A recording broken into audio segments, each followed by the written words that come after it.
Zaman durmadan deveran ediyor. Karanlıkları ışıklar takip ediyor. Gündüzler gecelerin arkasından süratle geliyor.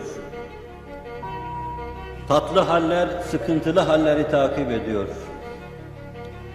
Fena günlerin arkasından iyi günler işlerimize inşirah salıyor, huzur salıyor.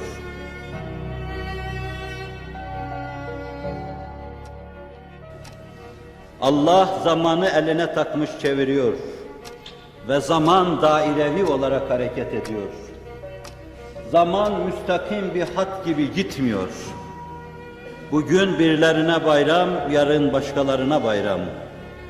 Bugün birilerine sevinç, yarın başkalarına sevinç.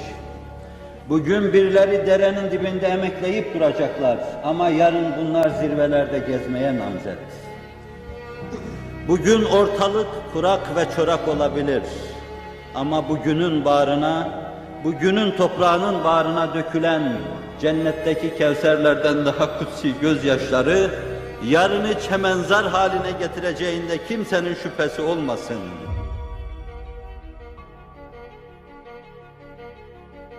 Sadık dostlarıyla görüşmeden sonra kardeşlerime selam dedi.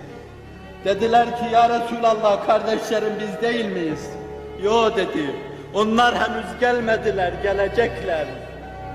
Felaketlerin felaketleri kovaladığı devirde gelecek onlar. Yangınların yangınları kovaladığı devirde gelecek onlar. Dine bin bir tuzağın kurulduğu devirde gelecek onlar. Dine omuz verenlerin azaldığı devirde gelecek onlar.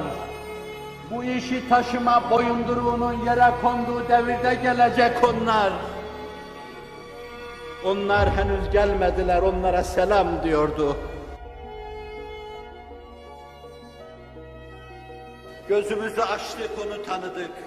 Onunla her şeyi tanıdık. Onunla Allah'ı ve Kur'an'ı tanıdık. Onunla kainatın manasını tanıdık. Ve onunla işlerimiz inşiraha erdi. Kalplerimiz itminana kavuştu. İnşirah içinde istikbale ümitle bakıyor. Avazımız çıksa bütün dünyaya duyurmak istiyoruz. Ümit var olunuz. Şu istikbalin maramatı içinde en yüksek ve gür sada Kur'an'ın sadası olacaktır.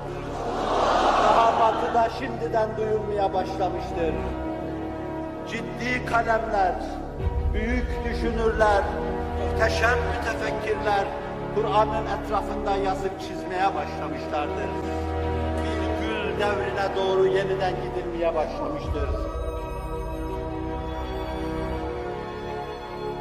Her yanıyla, her yöresiyle geleceğe çok değişik şekilde hazırlanmakta ve istikbale çok değişik bir zaviyeden bakmaktadır.